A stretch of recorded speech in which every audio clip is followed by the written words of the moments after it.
교회 앞에 안내의 말씀 드립니다. 2022년 1학기 구역 연합 예배에 오신 성도님들, 또 각 처소에서 함께하고 계시는 성도님들을 주님의 이름으로 환영하고 축복합니다. 예배 후에 현장에 예배드리러 오신 분들은 떡과 음료수를 받아가시기 바랍니다. 학습 세례 입교, 우리 이번 돌아오는 주일부터 교육이 시작됩니다. 우리 해당하는 구역 안에서, 소그룹 안에서 학습과 세례와 입교가 필요하신 분들 신청을 하셔서 금주 교육부터 참여하실 수 있도록 4월 첫 주에 있는 성례식 가운데 함께 할 수 있도록 권면해 주시고, 또 어려우신 분들을 우리 교역자들과 상의해 주시면 감사하겠습니다. 상반기 연희 제자 훈련은 개강이 얼마 남지 않았습니다.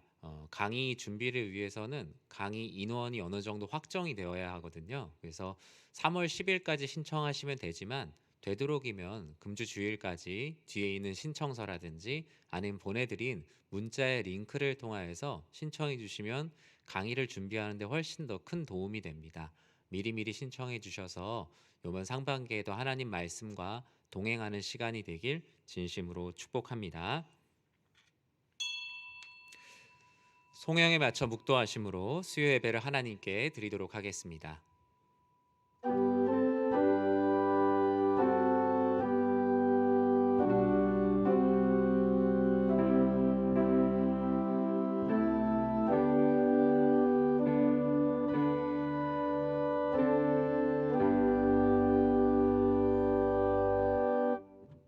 주의 은혜가 필요한 주의 백성들에게 예배를 허락하사 주님의 부르심으로 함께 우리에 모이게 하신 사랑의 하나님, 아버지 하나님께 귀한 예배드리오니 기뻐 받아 주시옵소서.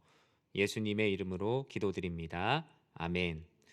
이 시간 찬송가 325장 예수가 함께 계시니 찬양 드리신 후에 우리를 대표해서 홍기두 권사님 기도해 주시겠습니다.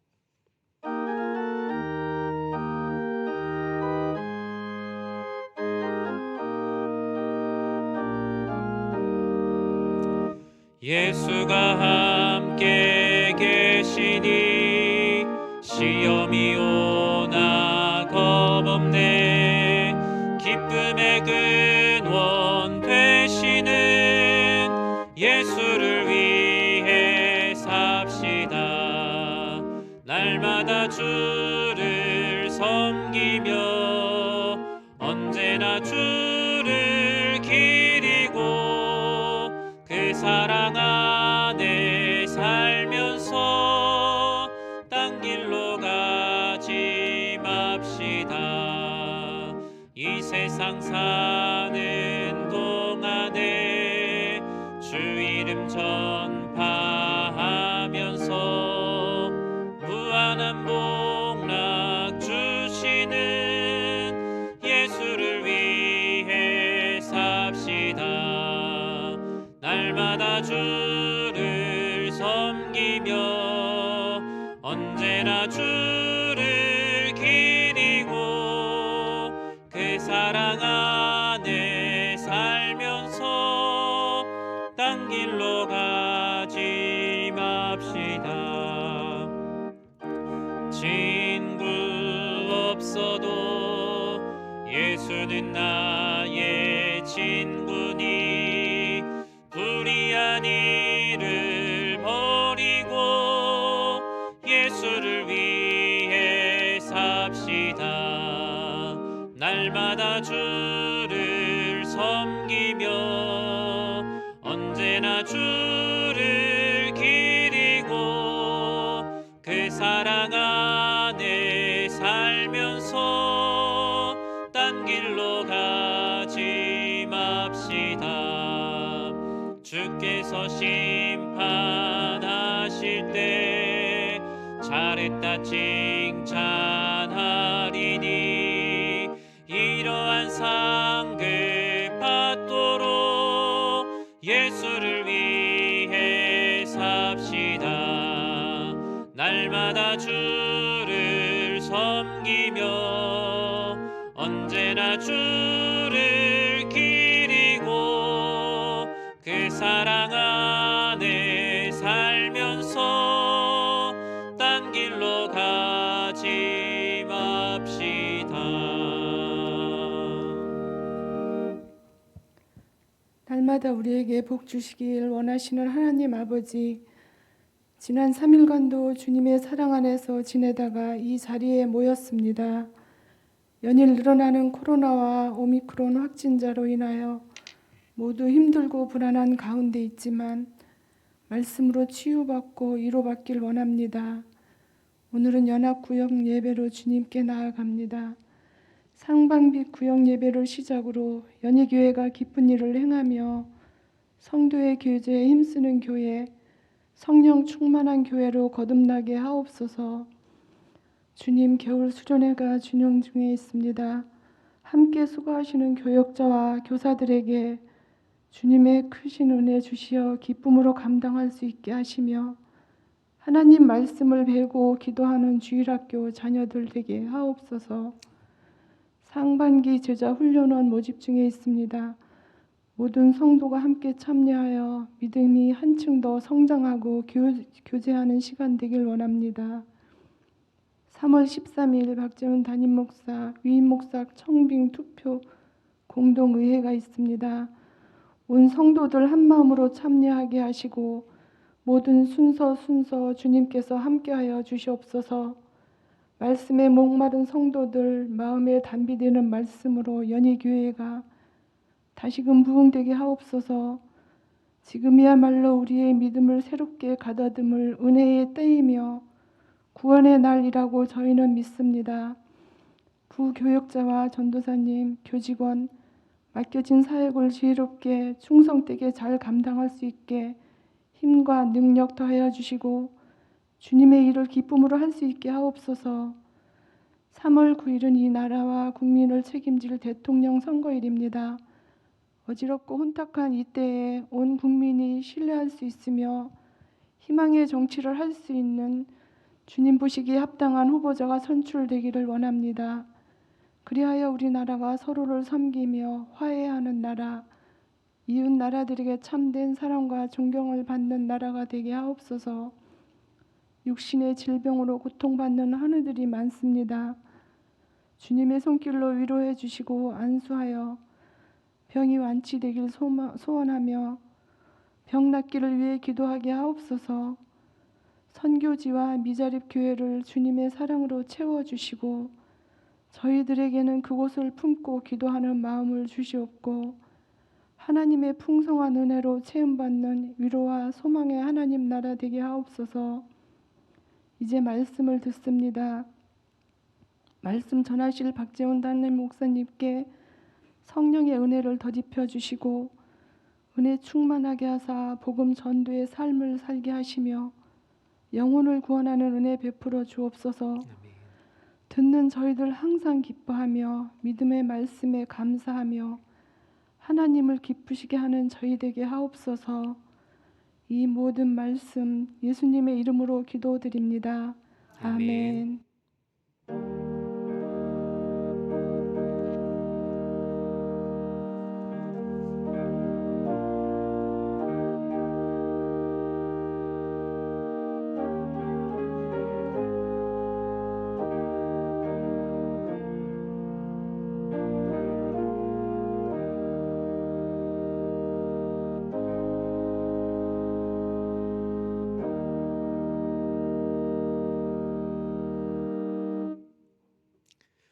오늘 주신 하나님 말씀 함께 보도록 하겠습니다. 신약 성경 마태복음 4장 1절에서 11절까지의 말씀입니다. 신약 사면 내외에 있습니다. 마태복음 4장 1절에서 11절까지의 말씀입니다. 4장 1절에서 11절까지의 말씀 한 절씩 교독하신 후에 마지막 절을 합독하도록 하겠습니다. 그때 예수께서 성령에 이끌리어 마귀에게 시험을 받으러 광야로 가사 40일을 밤낮으로 금식하신 후에 줄이신지라. 시험하는 자가 예수께 나와서 이르되 내가 만일 하나님의 아들이거든 명하여 이 돌들로 떡덩이가 되게 하라. 예수께서 대답하여 이르시되 기록되었으되 사람이 떡으로만 살 것이 아니요 하나님의 입으로부터 나오는 모든 말씀으로 살 것이라 하였느니라 하시니 이에 마귀가 예수를 거룩한 성으로 데려다가 성전 꼭대기에 세우고 이르되 내가 만일 하나님의 아들이어든 뛰어내리라. 기록되었을 때 그가 너를 위하여 그의 사자들을 명하시리니 그들이 손으로 너를 받들어 발이 돌에 부딪히지 않게 하리로다 하였느니라. 예수께서 이르시되 또 기록하였으되 주 너의 하나님을 시험하지 말라 하였느니라 하시니 마귀가 또 그를 데리고 지극히 높은 산으로 가서 천하만국과 그 영광을 보여 이르되 만일 내게 엎드려 경배하면 이 모든 것을 내게 주리라. 이에 예수께서 말씀하시되 사탄아 물러가라. 기록되었을 때 주 너의 하나님께 경배하고 다만 그를 섬기라 하였느니라. 이에 마귀는 예수를 떠나고 천사들이 나와서 수종드니라. 아멘. 오늘 마태복음 4장 1절에서 11절 말씀 가지고 사육제와 사순절의 싸움이라는 제목의 하나님 말씀 나누도록 하겠습니다. 무엇보다 오늘 이제 코로나 확진자가 20만 명을 넘어섰습니다. 예배로 모이고 또 우리의 생활도 상당 부분 많은 부분들이 제한되어 있습니다. 오늘 많은 학교들이 개강을 했어요. 초등학생들도 이제 방학을 끝내고 가는데 또 학교들마다도 여러 가지 많은 어려움들이 예상됩니다. 우리 사랑하는 성도님들의 모든 삶 하나님께서 안전하게 지켜주시고 이 나라와 민족과 우리가 속한 모든 공동체가 하루빨리 안정을 찾기를 진심으로 기도합니다. 여러분 오늘은 3월 2일이죠. 3월 2일 오늘은 부활주일까지 딱 40일 남은 날입니다. 3월에 막 정신없이 하루를 지내다 보니 오늘은 사순절 부활주일 40일 전에 첫날이죠. 약 4세기경부터 예수님께서 세례를 받은 뒤 40일 동안 성령에 이끌려 사탄의 유혹을 받으시며 광야에서 기도하시고 금식하시고 말씀이 필요한 이들에게 말씀을 나눠주셨던 그 시간을 기념하여 생긴 절기가 사순절입니다. 저는 올해 교회력의 많은 부분들 중 특히 이제 절기가 해당할 때마다 되도록 절기에 맞는 본문을 우리 성도님들하고 좀 나누면서 교회사에 수천 년 동안 해왔던 그런 시간의 말씀들을 특별히 좀 같이 나눠보려고 해요. 지난주까지는 이제 주연절이었고요. 특히 사순절의 첫날인 그 재수요일, 첫날은 항상 수요일입니다. 재수요일이라고 불렸는데요. 이 재수요일이라고 하는 것은 자신의 죄를 회개하기 위해서 머리에 재를 뿌리며 기도하는 날이기도 했습니다. 사순은 한문말 그 뜻대로 40일, 순이라는 게 이제 열흘이잖아요. 4번의 열흘, 그래서 40일을 말합니다. 모세와 엘리야의 40일의 기도, 여러분 기억하시죠? 그리고 광야에서 40일간 금식하시고 연단하신 그 시간에서 사순절 동안에 열심히 기도하고 훈련하고 부활하신 예수님을 맞이하기 위해서 내 자신을 정결하게 준비하는 시간이죠. 어쩌면 겨울의 사순절이 대림절이라면 봄의 대림절은 사순절이라고 할 수 있어요. 그래서 대림절과 사순절은 예수님의 탄생과 예수님의 부활을 기다리는 숨이 쌍관의 구조로 1년 사이에 존재하고 있습니다. 우리가 너무 예수님을 잘 잊어버리니까 상반기에 한 번, 하반기에 한 번 이렇게 하나님께서 은혜의 시간을 주시는 게 아닐까 생각을 합니다.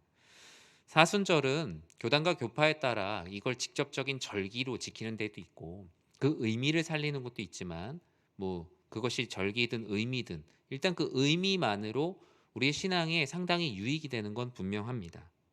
주님과 함께하는 귀한 신앙의 계절이죠. 이 사순절의 영어 단어 렌트라는 단어 그 단어의 원 의미 자체가 바로 봄날이란 뜻이에요. 우리의 모든 겨울이 다 가고 따뜻한 봄날이 온다라는 뜻이죠. 그런 의미에서 예수를 그리스도로 믿는 우리들에게 봄은 단순한 3월이 찾아와서가 아니라 부활의 전 40일, 부활의 예수님을 기다리는 첫날로부터 우리 믿는 그리스도인들에게는 봄이 온다라고 저는 말하고 싶습니다. 그것이 우리 영적인 입춘이 아닐까 저는 말씀을 읽으면서 생각을 하게 되었어요. 그러나 이런 사순절, 여러분 사순절 하면 고난주간의 조금 확장의 영역으로 생각을 하세요.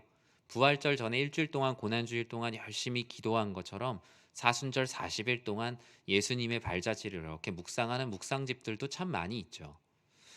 그러나 이런 사순절 기간 동안에 기도해야 된다, 금식해야 된다, 막 그러니까 사순절 바로 앞에 사람들은 오늘 말씀의 제목처럼 사육제라는 걸 만들어 놨어요. 사육제. 들어보셨나요? 사육제. 사육제. 40일 동안 그 당시 중세의 사람들이 술과 고기 등 자신이 원한 탐욕을 하지 않고 금식하고 기도하고 구제하려고 하다 보니까 사순절 전날에 배불리 먹자. 사순절 전날에 할 거 다 하자.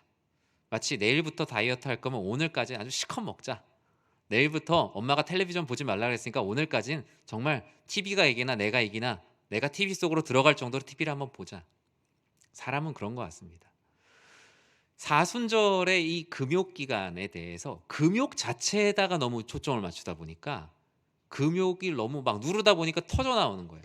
사육제라는 게 생겼죠. 오히려 사순절 전에 특정한 기간을 정해서 한 며칠 정도 자신의 탐욕을 막 채우는 기간들이 중세 사회에 되게 유행을 했어요.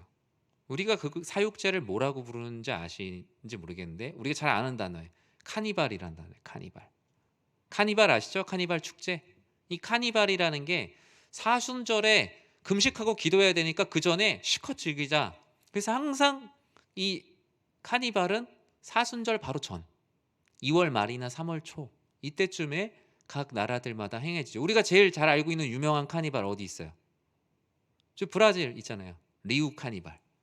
올해는 제가 찾아보니까 올해 코로나로 못했대요. 네, 못 모였어요. 네, 다 같이 모여서 이제 막 축제도 하고 해야 되는데 하질 못한 거죠. 사람들은 사순절 기간의 절제가 스트레스였던 것 같아요. 예수님을 생각하는 기쁨보단 내가 해야 될 걸 하지 못한다라고 생각하는 마치 손발을 묶어 놓는 것처럼 생각했기 때문에 더 이상 사순절이 그들에게 기쁨이 되지 않았고 오히려 사순절을 지키기보다 사순절 때문에 오게 될 사육제를 더 기다리는 이상한 일들이 이 시대 가운데 교회사 가운데 계속 되어 왔다라는 거예요.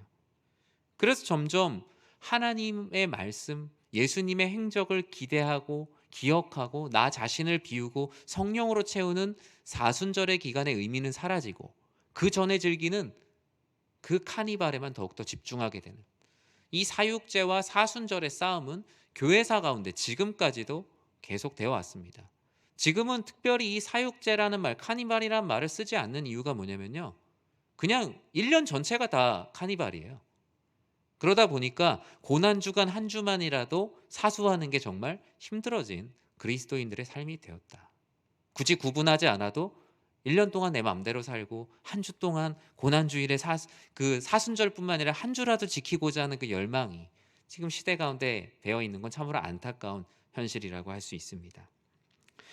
특별히 제가 오늘 본문 마태복음 4장 말씀을 전한 이유는 사순절의 첫날에 가장 많이 설교되어지는 교회사 가운데 설교되어지는 본문이기 때문입니다. 사순절의 첫날은 우리의 탐욕과 우리의 욕심 가운데 살아가는 세상 속에서 광야 가운데로 성령 하나님께서 이끄시는 날이에요. 예수님께서 성령의 스스로 이끌려 광야로 가셨던 것처럼 사순절의 첫날 모든 그리스도인들은 스스로를 광야 가운데로 인도하여서 그리스도 예수 앞에 자신의 탐욕과 죄악을 묻고 아버지 하나님 앞에 신실한 나로 부활의 예수님을 기다리는 날이 되자는 의미에서 많은 교회들은 마태복음 4장에 있는 예수님의 시험의 말씀을 사순절 첫날에 많이 설교하고 나누었습니다. 저는 오늘 말씀을 통해서 이 광야의 시험을 통해서 주시는 사순절의 참된 의미를 우리 사랑하는 성도님들과 함께 나누고자 합니다. 예수님께서는 하나님께서 이 땅에 보내신 사역을 감당하시고자 첫 삽을 뜨시죠. 40일간 광야에 성령의 이끌림을 받아 기도와 금식에 들어가시게 되었습니다. 예수님은 하나님의 아들이시지만 말씀이 육신이 되어서 사람으로 오셨기 때문에 사람이 겪을 수밖에 없는 고통과 유혹을 그대로 다 겪으셨어요. 예수님이 만약에 하나님의 모습으로만 오셨다면 사람들이 왜 죄를 짓는지도 알 수 없을 거고, 사람들이 죄를 짓지 못하는 고통도 알지 못했겠지만, 예수님은 온전한 사람으로 오셔서 사람 가운데 생겨나는 욕심과 그 가운데서 그것을 이겨내는 모든 과정을 친히 감내하시며 사람을 이해하셨습니다. 예수님께서 4장 1절에서 다음과 같이 이 상황을 표현하고 있어요. 같이 한번 읽어볼까요? 그때 예수께서 성령에게 이끌리어 마귀에게 시험을 받으러 광야로 가사. 아멘. 이때 예수님은 요한의 세례를 받고 성령이 비둘기같이 임한 직후였습니다. 모든 인간을 살리시기 위해 모든 인간을 죽이는 사탄의 권세와 유혹에 직접 싸워 이겨야 될 필요를 느끼셨어요. 예수님은 보다 더 사람들과 가까이 하길 원하였고, 나는 너희들과 괴리감이 있는 존재가 아니라 너희의 모든 고통과 아픔, 삶 가운데 겪는 모든 시험을 다 안다. 인간과 하나님 사이의 간극을 좁히고자 이 광야의 시험을 친히 감당하시고자 하셨습니다. 예수님을 이길 수 없다는 것은 사람보다 사탄이 훨씬 더 잘 알고 있죠. 예수님은 이 전쟁에서 이길 것을 이미 아셨고, 사탄 역시 이 시험이 통하지 않을 것이라는 걸 알았지만, 그는 이 모습을 바라보는 이들의 마음에라도 흠집을 내고 싶었습니다. 사탄의 흠집 내기는 모든 사람들에게 다 통하거든요.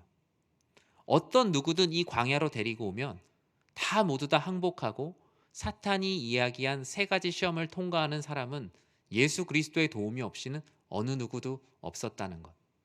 사탄은 그 사실을 너무나 잘 알았습니다. 예수님은 모든 사람이 겪는 이 죄악의 권세 앞에서 고난을 동일하게 감내하기로 작정하셨죠. 이러한 사탄의 유혹은 앞으로 있을 사순절의 신실함을 방해하는 사육제의 담욕과 같은 곳이었어요. 이 광야에서 사육제와 사순절은 아주 강력하게 충돌하는 자리가 됩니다. 우리 3절 말씀을 같이 한번 읽어보겠습니다. 시험하는 자가 예수께 나아와서 이르되, 내가 만일 하나님의 아들이거든 명하여 이 돌들로 떡덩이가 되게 하라. 아멘. 사육제와 사순절의 싸움, 그 첫 번째 유혹은 무엇이냐면요, 바로 육신의 유혹입니다. 신학적인 얘기를 하면 끝도 없지만, 사탄이 어떻게 하나님을 시험하냐, 조직 신학 안에서는 그것을 하나님의 허용이라는 표현을 씁니다. 어차피 결과는 하나님께서 다 승리하시고 모든 것을 인도하시기 때문에 너가 나의 손바닥 안에서 놀아봐라 라고 얘기하는 하나님의 허용이라는 표현을 쓰죠. 사육제와 사순절의 첫 번째 싸움, 즉 탐욕이 중심이 된 사육제와 우리 안에 온전한 신앙이 된 사육제와 사순절의 첫 번째 싸움은 바로 육신이죠.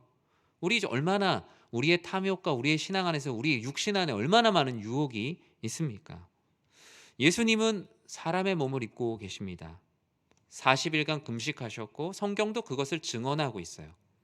부활을 위한 공생애를 시작하시면서 40일의 기도와 금식을 감당하세요. 성경에서 40은 훈련의 상징입니다. 앞서 얘기한 대로 모세가 40일간 율법을 받기 위해 시내산에서 훈련을 받았고요.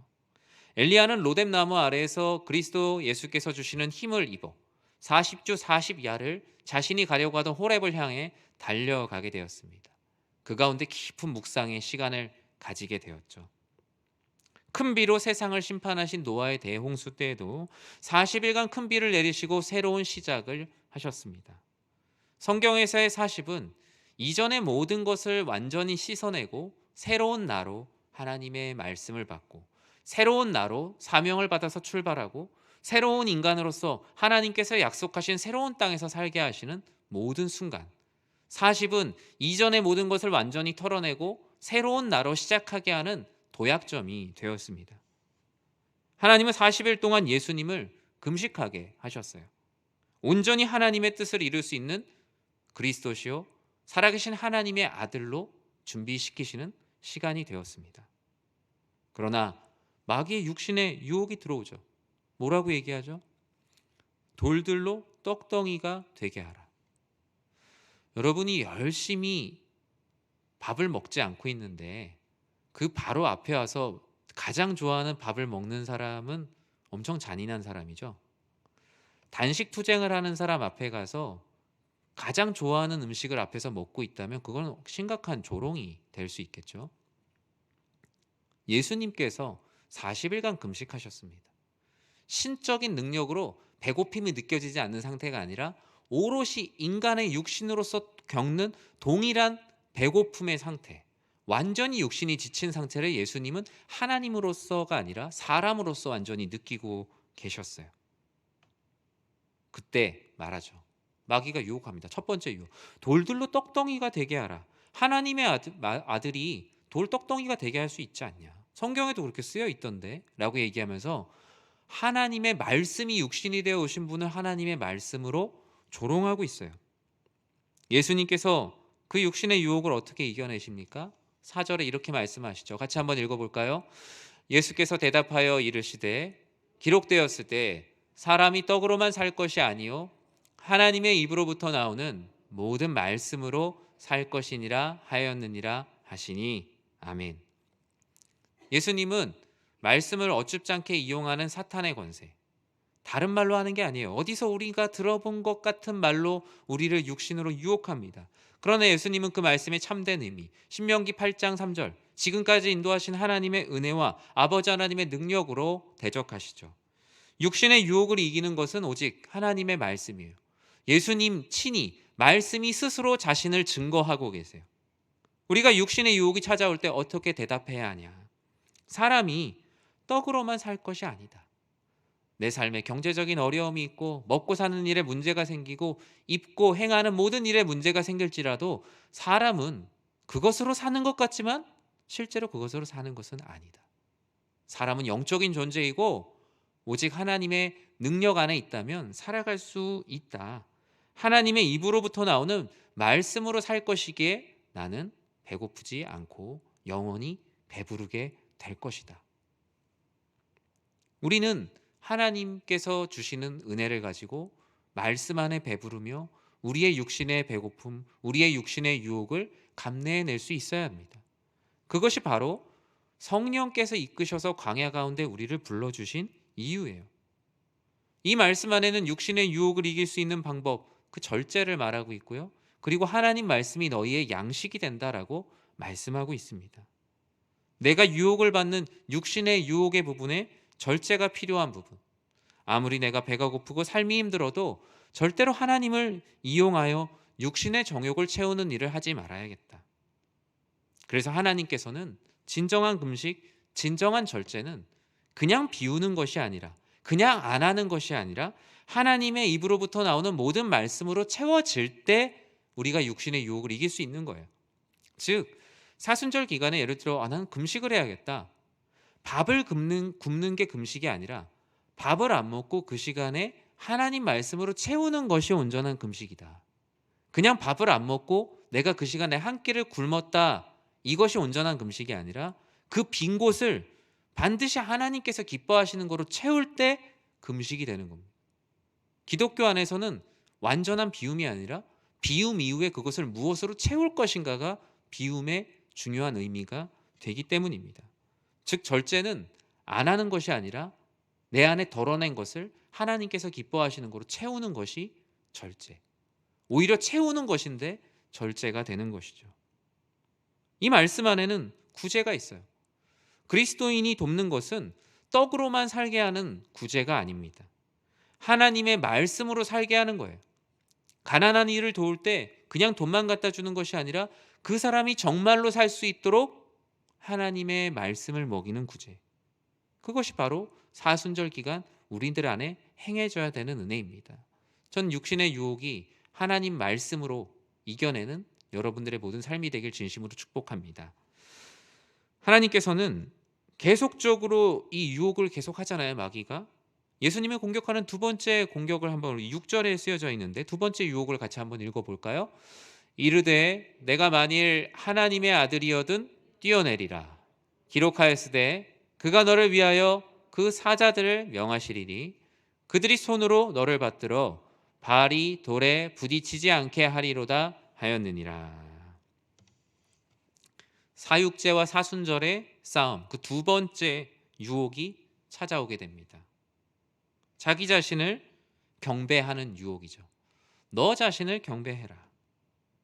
육신의 유혹을 이겼다고 생각했는데 여전히 육신의 주인공이 아직 나예요. 육신의 자아가 나입니다. 마귀는 예수님을 성전 꼭대기로 데려가죠. 마치 예수님을 골고다 언덕 가운데 세운 것처럼. 예수님의 이 성전 꼭대기로 간 이동은 감각적인 이동, 지금 요즘 말하는 VR 같은 이동이 아니에요.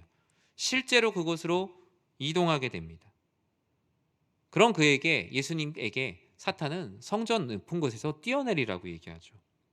왜 그랬을까요? 사탄은 예수님, 당신이 하나님이 아니라 그냥 이 인간들의 영웅, 주목받는 사람이 되어보라고. 자기 자신을 경배하는 일반적인 신과 같이 예수님을 격화시키려고 합니다. 남들에게 드러내고자 하는 욕망을 이곳 가운데 말하고 있어요. 말씀대로 희생과 사랑으로 전 인류를 구원하려는 메시아로서의 사명이 아니라 그냥 그 시대에 변화하는 사회 변혁과 정치 혁명과 새로운 일들을 주장하는 새로운 의미의 정권 교체 같은 그냥 하나의 영웅으로 예수님을 만들려고 하고 있어요. 그러나 예수님은 사람들의 영웅이 되려고 오신 분이 아니라 사람들을 섬기고 대속제물로 오려하셨고 그들을 구원하시고자 오셨어요. 그리고 예수님은 그 어떤 시험도 받지 않으시는 하나님이시며 하나님의 아들이시잖아요. 예수님께서 7절과 같이 대적하셨어요. 뭐라고 말씀하십니까? 예수께서 이르시되 또 기록되었을 때 주 너의 하나님을 시험하지 말라 하였느니라 하시니. 예수님은 이러한 사탄의 시험을 대적할 의미조차 없는 것이라고 말씀하고 있어요. 우리들에게 우리 스스로를 경배하라고 얘기하는 끊임없는 악은 우리가 사탄과 대적하여 맞서 싸우는 것이 아니에요. 예수님은 이것을 맞서 싸워 이길 수 있지만 지금 이 시험은 뭐예요? 앞으로 모든 인간들이 사탄과 싸워 이길 때 어떻게 해야 되는지를 보여주는 샘플이에요.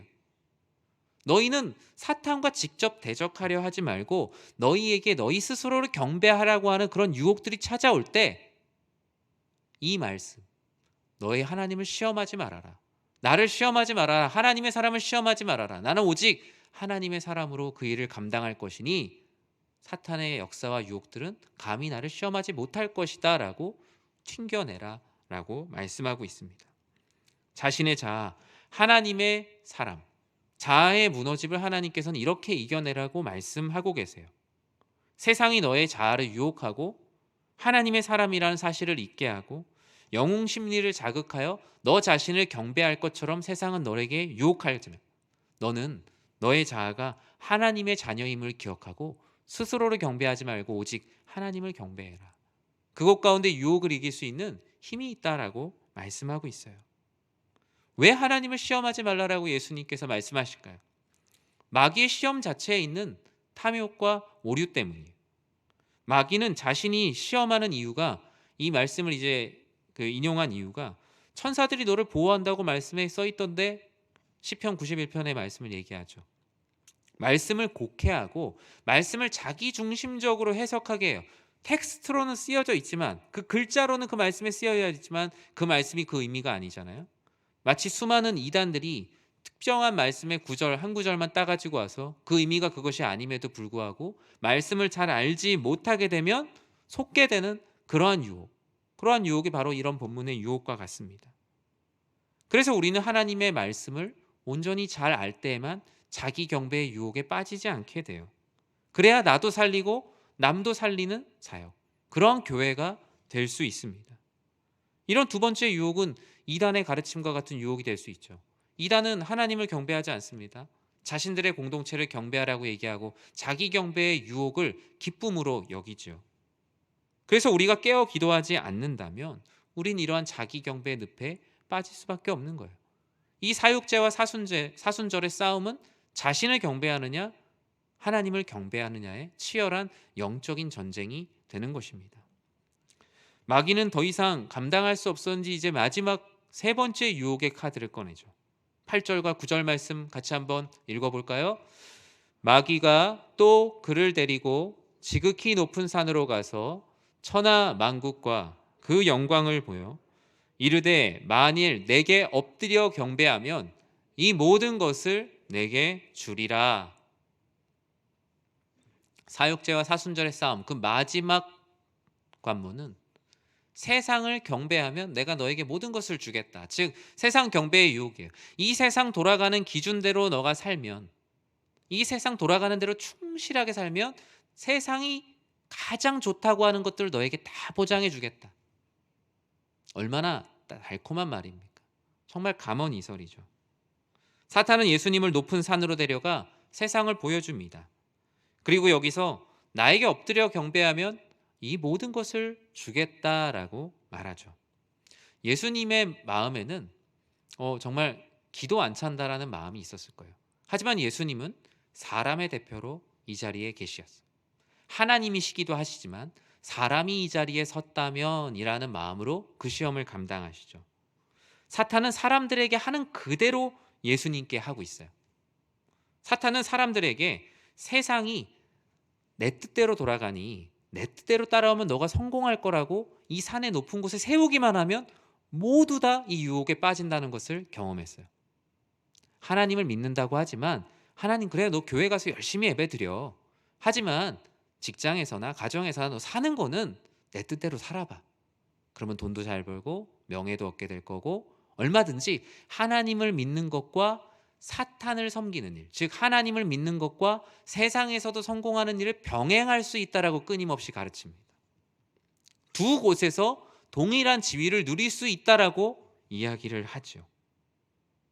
돈을 모으는 것이 성공이다. 목적을 위해 수단은 중요하지 않다. 명예를 드높이는 것은 너무나 당연한 것이다. 겸손은 가지지 못한 자가 어쩔 수 없이 취하는 태도이다. 교만해도 얼마든지 괜찮다. 교만은 자존감의 표현이며 자신감이다. 당연한 처사라고 이야기하죠. 그리고 그것에 빠져들 때가 있어요. 우리도 그런 사탄의 유혹에 고개를 숙이지 않습니까? 신앙생활의 삶과 교회에서의 신앙생활을 구분해 놓지는 않습니까? 한 영역은 하나님께 드리고 다른 영역은 세상에 경배하면서 내 앞과 뒤에 절하는 대상이 혹시나 다른 존재로 살아가고 있지는 않습니까? 이 세상 자신의 것이라고 예수님을 시험하며 우리들을 시험하는 사탄을 향해 예수님께서는 우리를 대신하여 이기시며 10절의 말씀을 하십니다. 우리 같이 한번 읽어보도록 할까요? 이에 예수께서 말씀하시되 사탄아 물러가라 기록되었으되 주 너의 하나님께 경배하고 다만 그를 섬기라 하였느니라. 아멘. 예수님께서 말씀하세요. 사탄아 물러가라. 이미 기록이 되어 있다. 주 너의 하나님께 경배하고 다만 그를 섬기라고 기록이 되어 있다. 사탄아 물러가라라는 말 앞에 한 단어가 빠져 있어요. 그것은 바로 내 뒤로 물러가라라는 겁니다. 사탄아 내 뒤로 물러가라. 내가 너의 모든 권세를 밟아 이겼으니 너는 내 뒤로 가라. 나는 너의 앞에 있는데 너는 왜 내 앞에서 호가호위 하려느냐. 하나님이 만든 창조물에 반역하는 존재 정도밖에 되지 않는 너의 권세는 내 뒤로 가야 한다. 내 앞에서 있지 말고 내 뒤로 가서 이 세상의 모든 사람들을 유혹하지 말고 뒤로 빠져 있어라. 하나님의 하나님 되심을 찬양하고 하나님의 하나님 되심을 드러내고 사탄 역시 나를 경배해야 하는 존재임을 모든 것을 평정하시는 하나님의 말씀이 이곳에 기록되어 있습니다. 사랑하는 성도 여러분, 저는 이번 사순절 기간에 우리 안에 있는 탐욕과 우리 안에 있는 욕심과 죄악들이 그 예수 그리스도의 놀라우신 은혜와 능력 다 뒤로 숨게 되는 크신 역사가 일어나길 진심으로 기도합니다. 오늘 우리가 구역 연합 예배를 이렇게 모이지 않았습니까? 그러한 다짐을 우리 구역 식구들과 함께 하기 원합니다.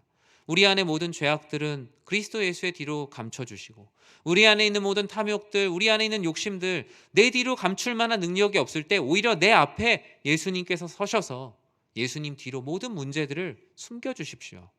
그 앞에서 모든 것들을 회개하고 나아가겠사오니 내 안에 탐욕과 내 안에 욕심과 내 안에 교만과 하나님의 하나님 되심을 바라보지 못하는 모든 것들을 다 평정하여 주십시오. 이 세 번의 유혹을 이기신 그리스도 예수의 능력이 이 사순절 기간 동안 우리 사랑하는 성도님들께 가득하길 진심으로 기도드립니다. 말씀을 맺습니다. 여러분 이 사순절을 어떻게 보내시겠습니까? 요번에 부활절이 좀 빠르죠. 4월 첫 주입니다. 오늘은 구역 연합 예배 및 구역 개강일입니다. 사순절의 시작이기도 한 날, 이번 구역 개강을 통해 사순절과 함께 시작하시게 하는 의미에 대해서 저는 묵상하면서 오늘 말씀을 이렇게 준비를 했습니다. 연합 구역 예배의 말씀을 시작하면 좋습니다라는 즐거운 얘기들을 할 수 있지만, 어쩌면 무거울지 모르겠지만 우리가 무거움을 느껴서는 안 되는 말씀을 나누는 이유는 하나님께서 우리들에게 함께 모여서 이 사순절의 참된 의미를 나누게 하시는 하나님의 은혜가 있다라고 저는 생각합니다. 긴 겨울을 우리가 보냈습니다.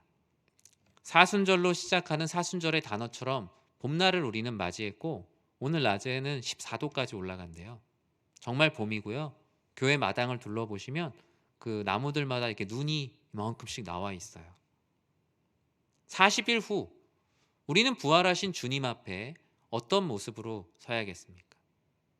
나 스스로를 광야 가운데로 몰고 가는 40일이 되길 진심으로 기도합니다.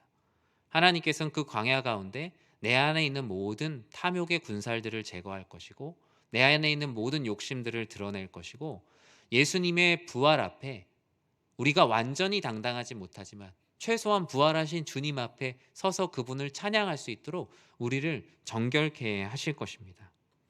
사순절 기간 교회의 역사는 사순절 기간에 해야 되는 세 가지를 항상 강조했어요. 그 세 가지는 기도와 금식과 구제, 이 세 가지를 항상 강조했습니다. 이 세 가지는 모두 다 절제라는 테두리 안에서 옵니다. 왜 기도가 절제일까요? 나의 소리를 줄이고 하나님께 기도하는 겁니다. 내 안에 있는 욕심과 내 안에 있는 불평과 내 안에 있는 불만으로 나오는 모든 것들을 절제하고 하나님께 기도하는, 아버지 하나님께 올려드리는 기도로 내 안을 채우는 것, 이것이 바로 사순절이에요. 금식은 왜 합니까? 금식함을 통하여서 단순히 이 금식이 그 음식만 안 먹는 것이 아니라 내가 나의 필요 이상으로 나를 채우고 있는 많은 것들을 끊는 거예요. 절제하는 거예요. 그것이 어떤 사람에게는 음식이 될 수도 있겠고 어떤 다른 게 될 수도 있겠죠. 구제, 내 주머니를 채우려고 혈안이 되었던 내 삶에서 절제하며 오히려 다른 사람의 주머니를 채우는 삶. 이것이 사순절에 필요한 세 가지, 이것이 바로 사순절에 경험해야 할 광야라고 말했습니다. 저는 오늘 말씀의 결론과 적용을 아주 구체적으로 하면서 끝내려고 합니다. 보통 이렇게 하면 그렇게 살아야겠다 하는데 구체적으로 어떻게 해야 될지를 오늘 말씀드리며 끝내겠습니다. 저는 부족하지만 저는 말씀의 종인 목사로서 우리 사랑하는 교우 여러분들께 강력하게 권면합니다. 첫 번째로 기도해야 합니다. 나의 소리를 멈추고 세미한 하나님의 음성에 귀를 기울여야 합니다. 보통 교회의 모든 기도회 모임에 교회 성도의 10분의 1이 모일 때 교회가 교회로서 유지가 된다라고 말합니다. 교회 재적교인의 10%의 성도님들이 현장뿐만이 아니라 대면과 비대면으로 그 새벽 기도면 새벽 기도, 금요일 기도회면 금요일 기도회, 그 기도회에 모여 있는 인원이 교회의 실제 성도의 10분의 1이라고 말해요. 예를 들어 새벽 기도를 대면과 비대면으로 우리 교회가 예를 들어 20명의 성도님이 새벽 기도를 드리고 있다. 대면과 비대면 다 해서. 그럼 우리 교회 실제 성도님은 200명 정도의 사역을 하고 있는 거예요. 교회가 성도가 몇 명이다라는 걸 자랑해야 되는 게 아니라 우리가 얼마나 기도하고 있는가. 저는 이 부분을 강력하게 권면합니다. 여러분은 공동체 예배 시간을 지키고 기도하십시오. 그리고 매주마다 주일 오후마다 우리 교회 기도 제목 그 연희의 기도에서 보내드리잖아요. 그러면 그 기도 제목을 내가 최소한 일주일에 한 번은 꼭 그 기도 제목을 클릭해서 그 기도의 흐름대로 기도해야겠다 작정을 하세요. 만약에 그게 안 돼, 난 더 하고 싶다, 매일매일 하세요. 저부터 그렇게 할게요. 그리고 저희 교역자들도 그와 같이 할게요. 저는 오늘 정말 구체적으로 어떻게 해야 될지를 말씀드리는 겁니다. 특별히 이 사순절 기간에 매일 시간을 정하여서 같은 시간에 기도하시고, 전쟁의 상흔으로 얼룩진 또 우크라이나를 위해서, 전쟁의 확산을 위해서도 기도하는 정말 이 세 개를 품는 기도자가 되시길 진심으로 축복합니다. 두 번째로는 금식을 하십시오. 금식을 하라는 얘기는 오늘부터 한 끼씩 굶으란 얘기가 아닙니다. 그것은 금식의 수많은 종류 중 하나입니다. 만약에 하나님을 믿고 따르는 일에 집중하지 못하고 내 안에 다른 에너지를 너무 많이 쏟고 있는 부분에서 금식하시면 됩니다. 금식이라는 건 뭐냐면요, 중독을 끊고 하나님의 뜻을 세우는 거예요. 어떤 분들 그러세요. 술, 담배 하는 사람들 보면서 크리스찬 아니라고 막 손가락질하면서 드라마를 하루에 한 10시간씩 봐요. 저는 그게 더 큰 문제라고 생각해요. 우리 안에 하나님의 하나님 되심 외에 너무나 내 욕심이 차고 넘치는 것들을 줄이는 게 훨씬 더 중요합니다. 심지어 공부가 중독일 수도 있고요, 일이 중독일 수도 있고, 오히려 일을 금식해야 될 수도 있고, 공부를 금식해야 될 수도 있어요. 집안일을 금식해야 될 수도 있고, 운동을 금식해야 될 수도 있습니다. 쇼핑을 금식해야 될 수도 있고, 스마트폰 게임이나 도박, 맛집 가는 거, 여러 가지 많은 것들 하지 말라는 것이 아니라 내가 일정 수준에서 내 신앙을 방해할 만큼 튀어나와 있는 부분이 있다면 그것을 절제해야 되는 거예요. 건강하게 식사도 하시고 건강하게 쇼핑도 하셔도 돼요. 참된 사순절의 의미는 다 안 하는 것이 아니라 과하게 넘치는 부분들을 제하는 것입니다. 그 자리를 그리고 비워두지 마시고 하나님의 말씀으로 채우는 것이 진정한 금식이에요. 보통 이제 금식을 하게 되면 되게 날카로워지세요. 옆에 이제 손만 대면 이제 막 큰일 나는 거죠. 그렇게 하시면 안 됩니다. 오히려 금식하면서 더 온화해지셔야 되고 더 평안해지셔야 합니다. 마지막 세 번째로는 구제해야 합니다. 구제. 사순절 기간을 지내면서 여러분보다 상대적으로 열악한 환경에 놓여 있는 이웃, 교회, 단체, 기관을 도와야지가 아니라 꼭 도우십시오. 저도 그렇게 할게요. 여러분이 가지고 있는 소유를 이번 사순절 기간에 반드시 떼어서 누군가에게 꼭 나눠주셔서 예수 그리스도께서 주시는 이웃을 사랑하는 기쁨을 꼭 경험해 보세요. 이 사순절 기간에. 오늘 잠이 들기 전에 기도해 보시고, 또는 구역별로 작정을 해보세요. 우리 구역이 이번에 이런 일을 한번 도와볼까? 이 사순절 기간 동안에 구제하라고 얘기했는데 내 주머니를 채우는 탐욕을 광야 가운데 제하고 나보다 연약한 이웃을 사랑하라고 했는데 진짜로 한번 해봐야겠다. 구역별로도 해보시고 가족별로도 해보시고 부부별로도 작정해보세요. 하나님께서 하시는 그 광야의 초대, 그 성령의 이끄심을 뒤로 하지 마시고 꼭 도전해 보시기 바랍니다.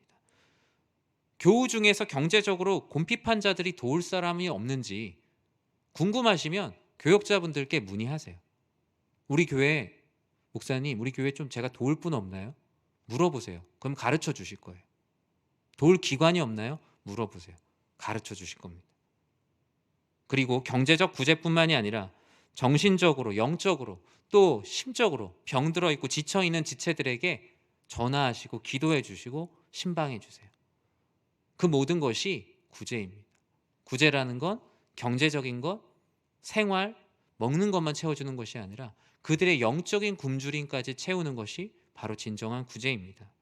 이번 사순절 40일이 끝났을 때 우리 안에 이 일을 감당한 간증이 넘치는 부활주일이 되기는 전 진심으로 기도합니다. 부활절이 됐을 때 예수님의 다시 오심에 대해서 기뻐할 뿐만 아니라 예수님 부활절에 제가 그동안 항상 부족했었는데, 물론 지금도 부족하지만 예수님 저 이번 40일 동안 정말 기도하고 금식하고 구제하며 하나님 앞에 한번 열심히 해봤습니다. 저를 칭찬해 주시고 제가 앞으로 이와 같이 더 열심히 살아가겠습니다. 저는 그러한 작정이 있는 우리 사랑하는 교회, 하나님께서 기뻐하시는 이 사순절 기간에 더욱더 높이 쓸어 쓰시는 사랑하는 우리 교회가 되기를 주님의 이름으로 축원합니다. 기도하겠습니다. 사랑의 하나님, 우리 안에 탐욕과 하나님 아버지의 뜻대로 살고자 하는 그 마음은 광야 가운데 끊임없이 충돌합니다. 나는 광야로 가기 싫고 높은 산가, 높은 세상으로 가고 싶고, 성령 하나님께서는 우리를 광야로 끊임없이 이끌어오고 계시는 그 사이의 긴장과 그 사이의 어려움 가운데 우리가 영적으로 많이 필요해 있습니다. 여전히 세상의 것을 잡고 싶고 자기 경배와 세상 경배에 만족을 누리고 싶을 때가 있고 육신의 편안함을 누리고 싶을 때가 있습니다. 주여, 예수 그리스도께서 우리를 구원하시기 위해서 성령 하나님께서 광야 가운데 이끄셨던 것처럼 이 40일이라는 시간 동안 더 깊이 기도하고 더 깊이 금식하고 더 깊이 구제하며 하나님의 하나님 되심을 경험하게 하시고 예수님의 부활의 때 두 손 벌려 기쁨으로 맞이할 수 있는 기쁨의 시간을 우리들에게 허락하여 주시옵소서. 우리 사랑하는 구역 식구들을 위해서 기도합니다. 열심히 또 노력하시는 우리 교구 목사님, 또 전도사님, 그리고 우리 각 구역을 맡으신 우리 구역장님, 또 우리 구역 전체를 지역별로 담당하고 계시는 우리 장로님들, 모두가 다 주님의 은혜 가운데 열심히 감당하고 계십니다. 우리 구역장 권찰님들을 통하여서 우리 사랑하는 우리 모든 구역원들이 이 모든 시험에서 승리하게 하시고 하나님께 영광 올려드리는 우리 교회 아름다운 모든 소그룹들 되게 하여 주시옵소서. 예수님의 이름으로 기도드립니다. 아멘. 우리 이 시간 찬송가 342장 너 시험을 당해 함께 찬양하고 축도로 예배를 마치도록 하겠습니다.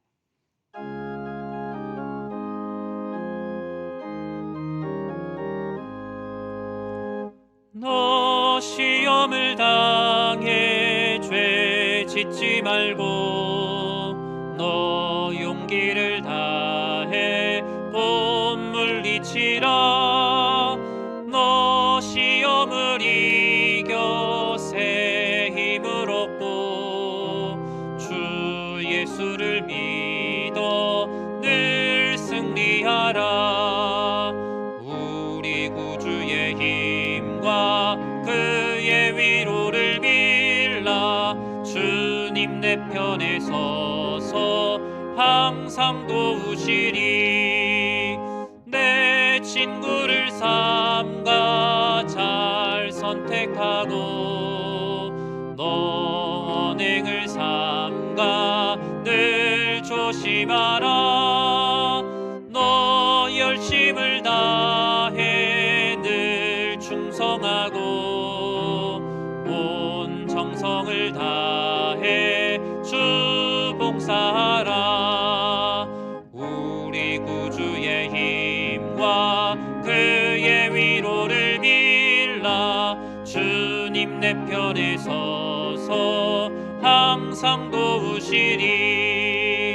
잘 이기는 자는 상 받으리니 너 낙심치 말고 늘 전진하라. 내 구세주 예수 힘 주시리니 주 예수를 믿어 늘 승리하라. 우리 구주의 힘과 그의 위로를 빌라. 주님 내 편에 서서 항상 도우시리. 이제는 교회의 머리가 되시는 우리 주 예수 그리스도의 은혜와 하나님의 사랑과 성령 하나님의 감화와 감동, 우리를 성령으로 충만하게 하심이 우리의 탐욕과 신앙 사이에서 사육제와 사순절의 싸움에서 우리를 인도하사 광야로 이끄시는 성령 하나님, 모든 전쟁에서 모든 싸움에서 승리하시며 우리가 사탄의 권세를 꺾고 이길 수 있음을 증명하신 그리스도 예수의 은혜가 사랑하는 주의 백성들이 아버지 하나님의 뜻대로 살아가고자 하오니 우리들에게 크신 복을 더하여 주시옵소서. 아버지 하나님, 주님께서 행하실 능력대로 아버지 하나님께 소망을 두고 사순절 기간 부활하신 예수님을 만날 준비를 하며 살아가기를 소원하는 사랑하는 모든 주의 백성들 머리 위에, 또 우리 교회 위에, 또 우리 사랑하는 모든 구역 식구들 머리 위에 주님의 크신 은혜가 영원토록 함께 있을지어다. 아멘.